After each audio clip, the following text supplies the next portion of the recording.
നമ്മുടെ കല്ലുവിനെ കണ്ടിട്ട് കുറേ ആൾക്കാർ ചോദിക്കുന്നുണ്ടായിരുന്നു. കല്ലുവിന് ഒരു കാര്യം ഇടയ്ക്ക് നമ്മൾ പറയാൻ വിട്ടുപോയിട്ടുണ്ടായിരുന്നു. കാരണം നമ്മളൊരു 4-5 മാസം വരെ നമുക്ക് ആദ്യത്തിൽ ചനയാണെന്ന് വെച്ചിട്ടിരുന്നിട്ടുണ്ടായിരുന്നു. പക്ഷേ 5 മാസം കഴിഞ്ഞിട്ട് ചെക്ക് ചെയ്തപ്പം ചനയില്ലായിരുന്നു. ഞാനത് 1 മാസം കഴിഞ്ഞിട്ട് ചെക്ക് ചെയ്യാൻ വിട്ടുപോയി.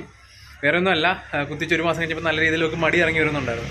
അപ്പോൾ ക്ടാവല്ലേന്ന് വെച്ചിട്ട് നമ്മൾ ചനയുണ്ടെന്ന് ഉറപ്പിച്ചു. പക്ഷേ ഒരു 4 മാസം 5 മാസം വരെ കഴിഞ്ഞിട്ട് എനിക്കൊരു സംശയം തോന്നി ചെക്ക് ചെയ്തപ്പോഴാണ് ചനയില്ലയെന്ന് മനസ്സിലായത്. അപ്പോൾ അത് കഴിഞ്ഞിട്ട് വീണ്ടും ഹീറ്റ് കാണിച്ചു, വീണ്ടും കുത്തിവെച്ചു, പിന്നെ 1 മാസം കഴിഞ്ഞിട്ട് ചെക്ക് ചെയ്ത് ഉറപ്പിച്ചു. ഇപ്പം നിലയിൽ ഇവിടെ ഒരു 4 മാസം ആയതേ ഉള്ളൂ. അല്ലെങ്കിൽ എന്നെ പ്രസവിക്കുന്ന സമയം കഴിഞ്ഞായിരുന്നു. അപ്പോൾ എന്നെ കുറേ ആൾക്കാർക്ക് ചോദിക്കുന്നുണ്ട്, കല്ലുവിന് കൊടുത്തിട്ടുണ്ടോ, കല്ലുവിൻ്റെ അപ്ഡേറ്റ്സും കാണുന്നില്ല. അതുകൊണ്ടാണ് പിന്നെ നമ്മൾ ഇടയ്ക്കോടെ കാര്യങ്ങളൊന്നും പറയാൻ എന്തായാലും ഉറപ്പിച്ചിട്ട് പിന്നെ പറയാമെന്ന് വെച്ചു. ഇപ്പോൾ അവൾ കുഴപ്പമൊന്നുമില്ല, അത്യാവശ്യം ആളായിട്ടുണ്ട്. പിന്നെ ഒരു 5-6 മാസത്തിനുള്ളിൽ ഡെലിവറി കാണുമെന്ന് പ്രതീക്ഷിക്കുന്നു. 6 മാസം കഴിഞ്ഞിട്ടുണ്ട്, 4 മാസം കഴിഞ്ഞിട്ടേ ഉള്ളൂ. അപ്പോൾ ഇതൊക്കെയാണ് പുതിയ വിശേഷങ്ങളും കാര്യങ്ങളൊക്കെ.